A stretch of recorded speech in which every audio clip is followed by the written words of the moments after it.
खासगी बसची बैलगाडीला जोरदार धडक, बैलगाडी चालक थोडक्यात बचावला. मिळालेल्या माहितीनुसार बैलगाडी चालक रस्त्याच्या कडेला उभा राहून मागून येणाऱ्या वाहनांना वाट देत होता. त्याचवेळी जळगाव ते छत्रपती संभाजीनगर मार्गावरून पुण्याकडे जाणारी एक खासगी बस वेगात येत होती. चालकाचे नियंत्रण सुटल्याने बस थेट बैलगाडीवर आदळली.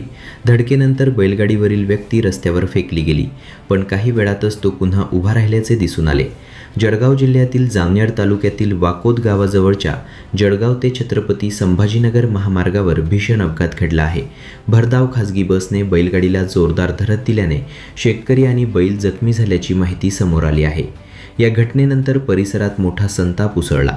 संतप्त ग्रामस्थांनी तात्काळ महामार्गावर उतरून रास्ता रोको आंदोलन छेडत प्रशासनाविरोधात तीव्र निषेध व्यक्त केला. या मार्गावर वारंवार अपघात होत असल्याने तातडीने ठोस उपाययोजना कराव्यात अशी मागणी आंदोलकांनी केली. रास्ता रोकोमुळे जळगाव ते छत्रपती संभाजीनगर महामार्गावरील वाहतूक काही काळ पूर्णपणे ठप्प झाली.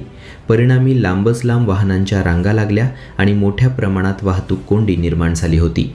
विशेष म्हणजे परीक्षेसाठी निघालेले अनेक विद्यार्थी या कोंडीत अडकले, त्यामुळे त्यांना मोठा त्रास सहन करावा लागला. दरम्यान प्रशासनाने घटनास्थळी धाव घेत परिस्थिती नियंत्रणात आणण्यात आली. अपघाताचा पुढील तपास सुरू आहे. वारंवार होणाऱ्या अपघातांमुळे या महामार्गाच्या सुरक्षिततेवर पुन्हा एकदा प्रश्नचिन्ह निर्माण झाले आहे.